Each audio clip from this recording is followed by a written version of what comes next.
നമസ്കാരം. നിളയോര വിശേഷങ്ങളിലേക്ക് സ്വാഗതം. മഴ ശക്തമായി തുടരുന്നു. പട്ടാമ്പി താലൂക്കിൽ മഴക്കെടുതികളും വ്യാപകമാണ്.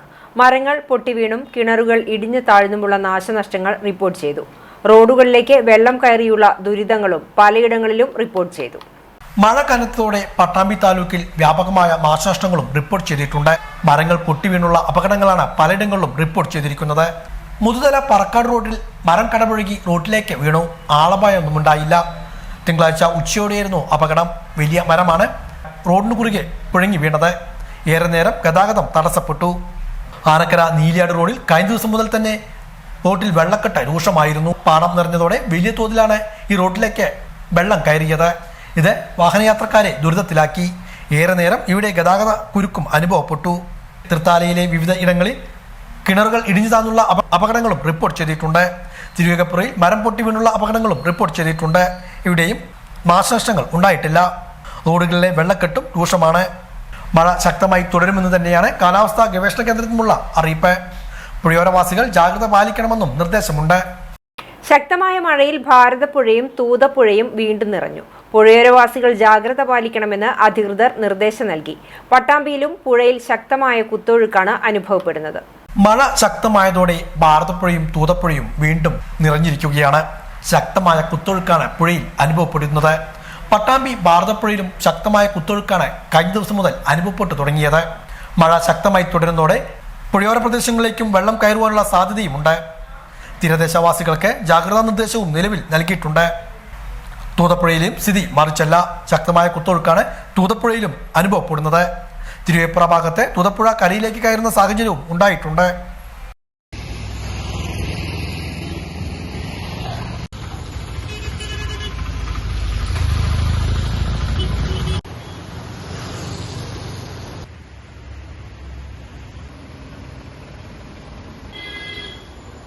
ആനക്കരയിൽ തോടുപൊട്ടി കുത്തിയൊലിച്ചെത്തുന്ന വെള്ളം വീടുകളിലേക്ക് ഇരച്ചെത്തി ദുരിത കാഴ്ചയായി മാറി.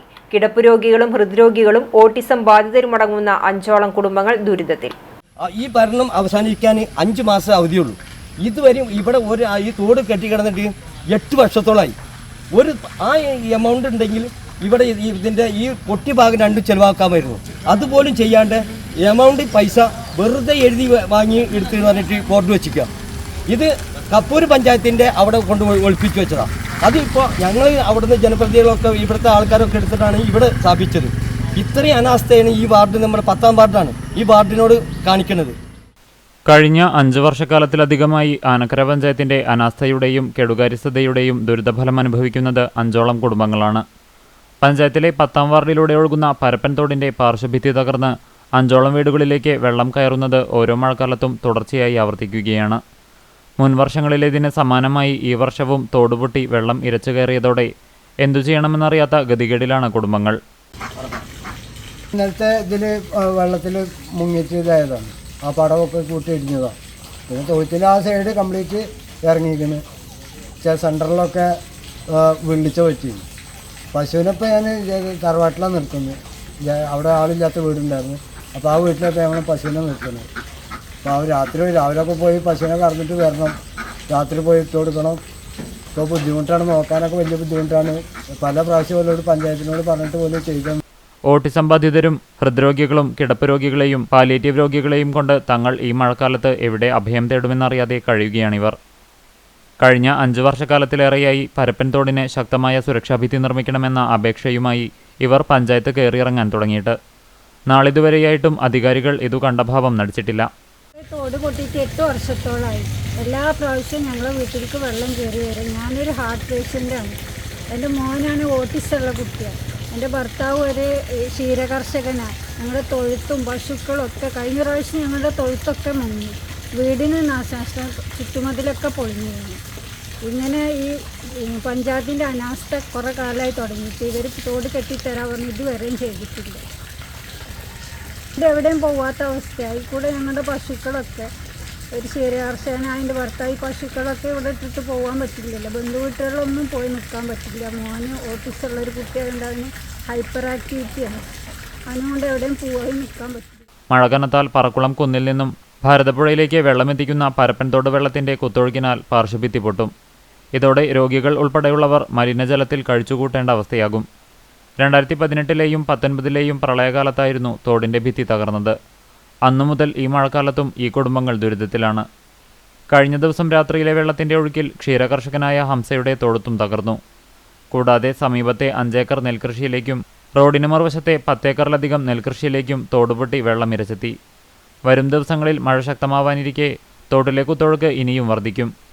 അധികൃതർ നേരിട്ടെത്തി വർഷങ്ങളായുള്ള തങ്ങളുടെ ദുരിതം മനസ്സിലാക്കി തുടർ നടപടികൾ എന്തെങ്കിലും സ്വീകരിക്കുമെന്ന പ്രതീക്ഷയിലാണ് ഈ മനുഷ്യജീവിതങ്ങൾ. ഒരു അധികാരികളോടൊക്കെ പറഞ്ഞിട്ട് ഒരു നിൽക്കുകയില്ല. ഞാൻ മന്ത്രിക്കും ഇമെയിൽ അയച്ചു, പഞ്ചായത്തിൽ എല്ലാവരോടും പറയുകയും ചെയ്തു, പഞ്ചായത്തിൽ അപേക്ഷ കൊടുത്തിട്ടുണ്ട്. ആ കാണുന്ന വീടുണ്ട്, ആ വീട്ടിലാണ് ഇപ്പോൾ ഇന്നലെ മഴ പെയ്തിട്ട് വെള്ളം കയറിയത്. അതിന് ആ വീട്ടിൽ വയ്യാത്ത 2 ആൾക്കാർ, ഒരു ഹാർട്ട് പേഷ്യൻറ്റും ഉണ്ട്, ഒരു മറ്റെന്താ പറയുക ഒരു കുട്ടിയുണ്ട്. ഇപ്പുറത്തെ വീട്ടിൽ ഒരു പാലിറ്റി കേസുണ്ട്. ഇത് വെള്ളം നിറഞ്ഞിട്ട് ആ വീട്ടിൻ്റെ പടി വരെ വെള്ളം കയറിയിരിക്കുന്നത്. ഇതിലെന്തെങ്കിലും ഇക്കുറി ചെയ്യാൻ പറ്റിയില്ലെങ്കിൽ ഈ അവസാനം ഡിസംബറിൽ എന്തെങ്കിലും ഈ ഫുള്ള് തോട് കെട്ടണം. അത്ര നമുക്ക് ആവശ്യമുള്ളൂ. ഇപ്പോൾ തൽക്കാലമായിട്ട് ഇതെന്തെങ്കിലും വെള്ളം തടയാൻ വേണ്ടിയിട്ട് എന്തെങ്കിലും ഒരു പദ്ധതി ഇതിലേക്ക് ചെയ്യണം. 9 വർഷമായിട്ടുണ്ടാവും. 9 വർഷമായിട്ട് അവിടെ ആദ്യം പൊട്ടി, ഇവിടെ ഒരു 4 വർഷമായിട്ടുണ്ടാവും പൊട്ടിണ്ടാവും. കനത്ത മഴയിൽ തൃത്താല VK കടവ് അഞ്ചുപുര പഞ്ചായത്ത് കിണർ ഇടിഞ്ഞു താഴ്ന്നു. ഇതേ തുടർന്ന് തൊട്ടടുത്തുള്ള വീടുകളും അപകട ഭീഷണിയിലായി. അധികൃതർ സ്ഥലത്തെത്തി പരിശോധന നടത്തി. കിണറിനോട് ചേർന്നുള്ള പുതിയനവളപ്പിൽ നിസാർ, ഈരാറ്റുംവക്കത്ത് ഹംസ എന്നിവരുടെ വീടിനും കൂടാതെ പഞ്ചായത്ത് റോഡിനും അപകട ഭീഷണിയുള്ളതായി അധികൃതർ വിലയിരുത്തി. പഞ്ചായത്ത് മെമ്പർ ഉൾപ്പെടെയുള്ളവരുടെ നേതൃത്വത്തിൽ മണ്ണ്, കോറിപ്പൊടി എന്നിവ നിക്ഷേപിച്ച് കൂടുതൽ അപകട സാധ്യത കുറയ്ക്കുന്നതിനുള്ള തുടർ നടപടികളും സ്വീകരിച്ചു. പട്ടാമ്പി തഹസിൽദാറിന്റെ നേതൃത്വത്തിൽ VO പ്രസാദ്, സുചിത്ര, മുസ്തഫ എന്നിവർ സ്ഥലം സന്ദർശിച്ച് പരിശോധന നടത്തി. സഹോദരങ്ങൾ സഞ്ചരിച്ച കാർ നിയന്ത്രണം വിട്ട് മരത്തിലിടിച്ച് പാടത്തേക്ക് മറിഞ്ഞു. തൃത്താല വെള്ളിയങ്കല്ല് കൊടിക്കുന്ന് റോഡിൽ മംഗലം സെന്ററിന് സമീപം തിങ്കളാഴ്ച പുലർച്ചെ 5:45-ഓടെയായിരുന്നു അപകടം. പാലത്തറ ഭാഗത്തു നിന്നും തൃത്താല ഭാഗത്തേക്ക് വരികയായിരുന്ന കാർ റോഡരികിലെ മരത്തിലിടിച്ച് പാടത്തേക്ക് മറിയുകയായിരുന്നു. അപകടത്തിൽ പരിക്കേറ്റ കാർ യാത്രക്കാരൻ റാസിക്കിനെ പെരിന്തൽമണ്ണയിലെ സ്വകാര്യ ആശുപത്രിയിൽ പ്രവേശിപ്പിച്ചു. Trauma care ambulance driver Shameer രക്ഷാപ്രവർത്തനത്തിന് നേതൃത്വം നൽകി. കനത്ത മഴയിൽ ആനക്കര നീലിയാട് റോഡിന്റെ പല ഭാഗങ്ങളും വെള്ളക്കെട്ടിൽ രൂക്ഷം. 1/2 കിലോമീറ്ററോളം ദൂരത്തിൽ റോഡ് പല ഭാഗങ്ങളിലും വെള്ളത്തിനടിയിലായി. റോഡരികിലെ നിരവധി വീടുകളും വെള്ളപ്പൊക്ക ഭീഷണിയിലാണ്. പല വീടുകളുടെയും മുറ്റം ഉൾപ്പെടെ മുൻവശങ്ങളെല്ലാം വെള്ളത്തിനടിയിലായി. കനത്ത മഴ തുടർന്നാൽ കൂടുതൽ പ്രദേശങ്ങൾ വെള്ളത്തിനടിയിലാകും. റോഡിലൂടെ യാത്ര ചെയ്യുന്ന ഇരുചക്രവാഹന യാത്രികർക്കും വെള്ളക്കെട്ട് അപകട ഭീഷണിയാവുകയാണ്. ഇവിടെ ഇത് ഒരു 2-3 വർഷമായിട്ട് സ്ഥിരമായിട്ട് അനുഭവപ്പെടുന്ന ഒരു ലെവലാണുള്ളത്. ഏകദേശം ആനക്കരയിൽ നിന്ന് നീരാട് വരെയുള്ളത് കൊണ്ട് മെയിൻലി ഇഷ്യൂ വരുന്ന ഒരു ഏരിയയാണ് നമ്മുടെ ഈ ഭാഗമാണ്. ഇവിടെ ഈ ഇഷ്യൂ വരാൻ കാരണം എന്താണെന്ന് വെച്ചാൽ അവിടെ അപ്പുറത്ത് കൗരിപ്പാടം പറഞ്ഞ സ്ഥലത്ത് ഒരു തോട് പൊട്ടിയിട്ട് വെള്ളം കംപ്ലീറ്റ് ഇങ്ങോട്ട് മറിയണം. ഇവിടുന്ന് പിന്നെ വെള്ളം പോകാൻ ചെറിയ സ്ഥലങ്ങളുള്ളൂ. അപ്പോൾ ഇതിന് വേണ്ടിയിട്ട് കഴിഞ്ഞ വർഷം ഞാൻ ഈ വെള്ളം പൊങ്ങി സമിതി അവിടെ ഉണ്ടായത് എൻ്റെ കയ്യിൽ നിന്ന് കാശ് ചിലവാക്കി 4200 രൂപ ചിലവാക്കിയിട്ട് അത് കെട്ടാളെ കൊടുത്ത്, പക്ഷേ അവരെ കൊണ്ട് കെട്ടൽ നടത്തില്ല. എന്നിട്ട് ഞാൻ കപ്പൂർ പഞ്ചായത്ത് പ്രസിഡന്റ് കൊടുത്ത് ആനക്കര പഞ്ചായത്ത് പ്രസിഡന്റ് കാട്ടി ഇതുവരെയും ഒരാളും ഒരു നടപടി എടുത്തിട്ടില്ല. അതിൻ്റെ വ്യക്തമാണ് ഇപ്പോൾ നമ്മൾ അനുഭവിച്ചുകൊണ്ടിരിക്കുന്നത്. ഇത് എല്ലാ വർഷമുള്ളതാണ്. പഞ്ചായത്തുകളൊന്നും മെയിൻറ്റെയിൻ ചെയ്യുന്നില്ല. ഞങ്ങൾ വോട്ട് ചെയ്ത് ജയിപ്പിക്കുന്ന ആളുകൾ അവരവരുടെ കാര്യം നോക്കി പോവാണ്. ഇതിന് എപ്പോഴും മഴ വരുന്നതിന് മുന്നേ ഈ കാവുകളൊക്കെ ക്ലീൻ ചെയ്ത് വെള്ളം പോകാനുള്ള സൗകര്യം വരുത്തിക്കുന്ന ഉത്തരവാദിത്വം പഞ്ചായത്തിൻ്റെ ആളുകൾക്കുണ്ട്. അവർ ഉത്തരവാദിത്വം ആരും നിറവേറ്റില്ല. സ്പെഷ്യലി ആനക്കര പഞ്ചായത്തിൽ ഇപ്പോൾ തല്ലാണ് നടക്കുന്നത്, ഒന്നും നടക്കുന്നില്ല. ഓക്കെ, കപ്പൂർ പഞ്ചായത്ത് ആ തോടിൽ കെട്ട എന്നൊക്കെ പറഞ്ഞു കൊടുത്ത്, പക്ഷേ ഇതുവരെയും ഒന്നും നടന്നിട്ടില്ല. ഞങ്ങൾ ദുരിതം അനുഭവിച്ചുകൊണ്ടിരിക്കുകയാണ്. ഇതിനൊരു പരിഹാരം ഞങ്ങൾക്ക് വേണം. അതാണ് മെയിൻലി ആവശ്യം. കാരണം ഇവിടെ താമസിക്കുന്നത് ഞങ്ങൾ വർഷത്തിലായ ഞങ്ങൾ വേച്ചാലാണ്. രാത്രിയിലെങ്കിലും വെള്ളം ഇനി പൊക്കിയ ഞങ്ങളെന്ത് ചെയ്യും? ഞങ്ങൾക്ക് ഉറക്കൊന്നുമില്ലാത്ത അവസ്ഥയിലാണ്. അപ്പോൾ അതിനെതിരെ എന്തായാലും അധികാരികൾ ശക്തമായിട്ട് ഞങ്ങൾക്ക് നടപടി ഇതിനെതിരെ വേണം. ഇത് നിങ്ങൾ അധികാരികളുടെ മുന്നിൽ എത്തിക്കുന്നു എന്നുള്ള ഒരു പ്രതീക്ഷയിലാണ് ഞാൻ നിങ്ങൾക്ക് ഈ ബൈക്ക് തരുന്നത്. Chalissery GCC arts and sports ക്ലബിന്റെ നേതൃത്വത്തിൽ മധുരയ്ക്കും വിജയം 2025 അനുമോദന സദസ്സ് സംഘടിപ്പിച്ചു. ക്ലബ് ഹൗസിൽ നടന്ന ചടങ്ങ് NSS സംസ്ഥാന കോർഡിനേറ്റർ ഡോക്ടർ രഞ്ജിത്ത് പയ്യഴി ഉദ്ഘാടനം ചെയ്തു. GCC പ്രസിഡന്റ് ഷാജഹാൻ നാലകത്ത് അധ്യക്ഷത വഹിച്ച പരിപാടിയിൽ ചാലിശ്ശേരി പഞ്ചായത്ത് പ്രസിഡന്റ് വിജീഷ് കുട്ടൻ മുഖ്യാതിഥിയായി. പഞ്ചായത്ത് അംഗങ്ങളായ ആനി വിനു, നിഷാജിത് കുമാർ, മുൻ പഞ്ചായത്ത് പ്രസിഡന്റ് അക്ബർ ഫൈസൽ, രക്ഷാധികാരി K Babu Nasar, secretary Jiju Jacob, vice president CV Manikandan, treasurer AM Iqbal എന്നിവർ സംസാരിച്ചു. SSLC +2 പരീക്ഷയിൽ ഉന്നത വിജയം നേടിയ വിദ്യാർത്ഥികളെയും ഏപ്രിൽ 13 നടത്തിയ ലഹരിവിരുദ്ധ സന്ദേശയാത്രയിൽ sports, dance, football skill performance എന്നിവ നടത്തിയവർക്കും കേരള മീഡിയ പേഴ്സൺസ് യൂണിയൻ സംസ്ഥാന vice president AC Geevar Chalissery, club രക്ഷാധികാരി PS Vinu, Balan master, executive അംഗങ്ങളായ AC Johnson, PC Thomson, TM Basheer, ആദ്യകാല ഗോൾ കീപ്പർമാരായ അലി, ഷമീർ, വോളിബോൾ കോച്ച് നാസർ പാറമേൽ എന്നിവർ ഉപഹാരങ്ങൾ നൽകി.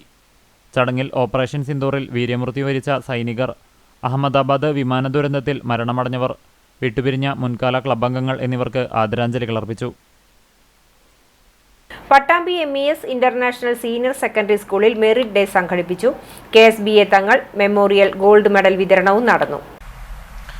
പട്ടാമ്പി MES ഇന്റർനാഷണൽ സ്കൂളിലാണ് മെറിറ്റ് ഡേ സംഘടിപ്പിച്ചത്. മികച്ച വിജയം നേടിയ വിദ്യാർത്ഥികൾക്കുള്ള അനുമോദനമായിരുന്നു മെറിറ്റ് ഡേയിലൂടെ നൽകിയത്. സംസ്ഥാന principal secretary doctor Raju Narayanaswamy IAS ചടങ്ങ് ഉദ്ഘാടനം ചെയ്തു. വിദ്യാർത്ഥികളിൽ സഹാനുഭൂതി വളർത്തിയെടുക്കണമെന്ന് ഉദ്ഘാടന പ്രസംഗത്തിൽ അദ്ദേഹം സൂചിപ്പിച്ചു. MES ഇന്റർനാഷണൽ സ്കൂളിലെ മുഹമ്മദ് റിഷ്ദാൻ, കോബിക K, അഫ്രിൻ ഫാത്തിമ സത്താർ, അമൃത രാജ് എന്നിവർ KSBA തങ്ങൾ മെമ്മോറിയൽ സ്വർണ്ണ മെഡലിന് അർഹരായി. ഗംഗൻ കൃഷ്ണ, K ഗോപിക, അഫ്രിൻ ഫാത്തിമ സത്താർ എന്നിവർ MES എഡ്യൂക്കേഷണൽ ബോർഡ് സ്വർണ്ണ മെഡലിന് ഏറ്റുവാങ്ങി.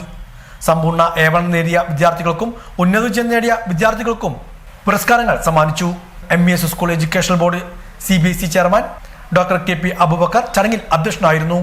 Kerala MES secretary doctor Abdurahim Fasal, vice president K Muhammad Shafi Haji, MES educational trust secretary KMD Muhammad, MES ജില്ലാ president CU Mujeeb, school chairman doctor KP Muhammad Kutty, secretary doctor A Abdul Gafoor, മുൻ principal Asha Baiju, board director VT Balakrishnan, KT Shajahan, T Abdullakutty, principal P Sreelekha, school vice chairman P Kunhali, K Saleem, K Hamza Jalal, TP Jabir Musa തുടങ്ങിയവരും പങ്കെടുത്ത് സംസാരിച്ചു.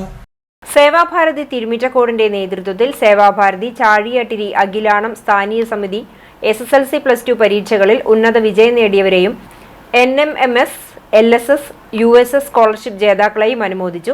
Sudheesh master ഉദ്ഘാടനം ചെയ്തു. KP രാഘവന്റെ അധ്യക്ഷതയിൽ Seva Bharati Thirumittacode joint secretary Rajesh സ്വാഗതം പറഞ്ഞു. വിജയികൾക്ക് നന്ദൻ, രവി, രാജേഷ്, ഉണ്ണികൃഷ്ണൻ എന്നിവർ ട്രോഫികൾ സമ്മാനിച്ചു. കുലുക്കല്ലൂരിൽ കോൺഗ്രസിന്റെ നേതൃത്വത്തിൽ അനുമോദന സദസ്സ് സംഘടിപ്പിച്ചു. KPCC അംഗം റിയാസ് മൂക്കോളി ചടങ്ങ് ഉദ്ഘാടനം ചെയ്തു. MC മജീദ്, മിസ്ര സൂരജ്, സുനിത രാജൻ, ജമീല, അമർനിസ, MK ഗഫൂർ മറ്റു നേതാക്കളും പങ്കെടുത്ത് സംസാരിച്ചു. ഒരു ജോലിയാണ് സിവിൽ സർവീസ്. ആ സിവിൽ സർവീസ് താല്പര്യമെങ്കിൽ നിങ്ങൾ തിരഞ്ഞെടുക്കേണ്ട വഴി നിങ്ങൾ ആദ്യം മനസ്സിലാക്കണം. നമ്മൾ ഓരോരുത്തരും ഞാൻ എന്താണെന്നാണ് ആദ്യം തീരുമാനിക്കേണ്ടത്. പഠിക്കുന്ന കോഴ്സല്ല. നമുക്ക് സ്വയം മനസ്സിൽ വേണ്ടത് ഇന്ന ജോലിയാണ് എനിക്ക് വേണ്ടത്. അപ്പോൾ ഇന്ന ജോലിയാണ് എനിക്ക് വേണ്ടത് എന്ന് തീരുമാനിക്കുമ്പോൾ ആ ജോലിയിലേക്ക് പോകേണ്ട വഴി നമുക്ക് താനെ നമുക്ക് മുന്നിൽ തെളിഞ്ഞു വരും.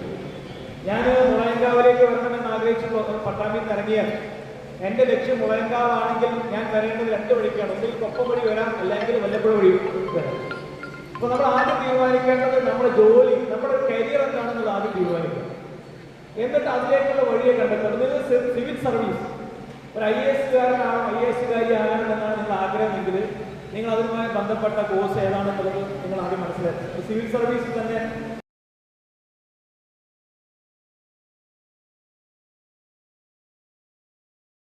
പട്ടാമ്പി നെടുങ്ങനാട് മുത്തശ്ശേർക്കാവിലാണ് കേരള ക്ഷേത്ര സംരക്ഷണ സമിതി സ്ഥാപകൻ മാധവ്ജിയുടെ അനുസ്മരണം സംഘടിപ്പിച്ചത്. അദ്ദേഹത്തിൻ്റെ ഛായാചിത്രത്തിന് മുന്നിൽ പുഷ്പാർച്ചന നടത്തിയായിരുന്നു ചടങ്ങുകൾ ആരംഭിച്ചത്. ക്ഷേത്ര സംരക്ഷണ സമിതി പട്ടാമ്പി താലൂക്ക് അധ്യക്ഷൻ രാവുണ്ണി അനുസ്മരണം നിർവഹിച്ചു.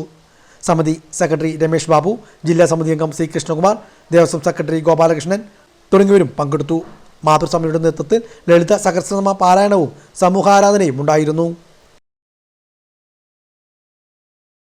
കേരള വ്യാപാരി വ്യവസായി ഏകോപന സമിതി വരവൂർ യൂണിറ്റിന്റെ നേതൃത്വത്തിൽ മരണാനന്തര ധനസഹായവും SSLC +2 വിജയികളായ വിദ്യാർത്ഥികളെ അനുമോദിക്കലും നടന്നു. വരവൂർ പാലക്കൽ വ്യാപാര ഭവനിൽ നടന്ന പരിപാടി ജില്ലാ സീനിയർ വൈസ് പ്രസിഡന്റും നിയോജക മണ്ഡലം ചെയർമാനുമായ P നാരായണൻകുട്ടി ഉദ്ഘാടനം ചെയ്തു. ഭദ്രം ധനസഹായം വിതരണം ചെയ്തു. വരവു യൂണിറ്റ് പ്രസിഡന്റ് ടി മുരളീധരൻ അധ്യക്ഷത വഹിച്ചു. നിയോജക മണ്ഡലം ജനറൽ കൺവീനറും ജില്ലാ കമ്മിറ്റി മെമ്പറുമായ KM മുഹമ്മദ് മുഖ്യപ്രഭാഷണം നടത്തി. Desamangalam unit president G Haridas, ജില്ലാ കൗൺസിൽ അംഗവും വരവൂർ യൂണിറ്റ് വനിതാ വിംഗ് പ്രസിഡന്റുമായ PU ശൈലജ എന്നിവർ സംസാരിച്ചു. വരവൂർ യൂണിറ്റ് സെക്രട്ടറി അബ്ദുൾ അസീസ് സ്വാഗതവും യൂണിറ്റ് ട്രഷറർ വിനോദ് സാഗർ നന്ദിയും പറഞ്ഞു. 6 വർഷം കഴിഞ്ഞു ഈ സംഘടന രൂപീകൃതമായിട്ട്. അന്ന് മുതൽ ഓരോ പ്രസിഡന്റ് സ്ഥാനത്ത്, സെക്രട്ടറി സ്ഥാനത്ത്, പ്രസിഡന്റ് സ്ഥാനത്ത് മാറി ഞാനുണ്ട്. പക്ഷേ അത് ഈ പറഞ്ഞ മാതിരി 50 എന്ന് പറഞ്ഞ് നമ്മളത് അന്ന് 100 എത്തിച്ച് 100 മുതൽ 200 വരെ നമ്മുടെ സംഘടനാ മെമ്പർഷിപ്പ് കരുതിയിട്ടുണ്ട്. എനിക്ക് നിങ്ങളോട് എൻ്റെ ഈ വരവൂർ യൂണിറ്റിലെ അംഗങ്ങളോട് പറയാനുള്ളത്, നിങ്ങൾക്ക് എന്ത് പ്രശ്നങ്ങളുണ്ടെങ്കിലും നിങ്ങളുടെ കൂടെ ഈ സംഘടനാ നേതൃത്വം ഏത് സമയത്ത് വിളിച്ചാലും ഉണ്ടാവും. അത് പണിയെടുക്കുന്ന നിരവധി സ്ഥാപനങ്ങളുണ്ട്. ഈ ഇവിടെ ഒറ്റയ്ക്ക് ഒരു സുപ്രഭാതത്തിൽ ഇവരെ ഒന്നും ഞങ്ങൾ ജോലിക്ക് വെക്കാൻ പോകില്ല, ഞങ്ങൾ വീട്ടുകാർ മാത്രം മതി എന്ന് പറഞ്ഞ നിയമം ഇവിടെ നമ്മൾ നടപ്പിൽ വരുത്തിയാൽ എന്തായിരിക്കും സ്ഥിതി? ലക്ഷക്കണക്കിന് ആളുകൾ തൊഴിലരഹിതരാവും, വരുമാനമില്ലാതാവും. അപ്പോൾ നമ്മുടെ സ്ഥാപനങ്ങളിൽ ജോലി ചെയ്യുന്ന ആളുകളൊക്കെ തന്നെ നമ്മളെ നിലനിർത്താൻ പാടുപെടും. തൃത്താല കുമ്പിടിയിൽ വീടിന്റെ പുറകുവശത്തു നിന്നും പെരുമ്പാമ്പിനെ പിടികൂടി. കുമ്പിടി കൃഷ്ണ നിവാസിൽ ഉണ്ണികൃഷ്ണന്റെ വീടിന്റെ പുറകുവശത്താണ് മലമ്പാമ്പിനെ കണ്ടത്. കാലത്ത് കോഴിക്ക് തീറ്റ നൽകാൻ പുറത്തിറങ്ങിയതായിരുന്നു വീട്ടുകാർ. തുടർന്ന് forest rescue watcher Sudheesh Koottanad സ്ഥലത്തെത്തി പാമ്പിനെ പിടികൂടി. 8 അടിയിലേറെ നീളം വരുന്ന പാമ്പിനെ പിന്നീട് വനമേഖലയിൽ വിട്ടയച്ചു. ഇതോടെ നിലയോര വിശേഷങ്ങൾ സമാപിക്കുന്നു. നമസ്കാരം.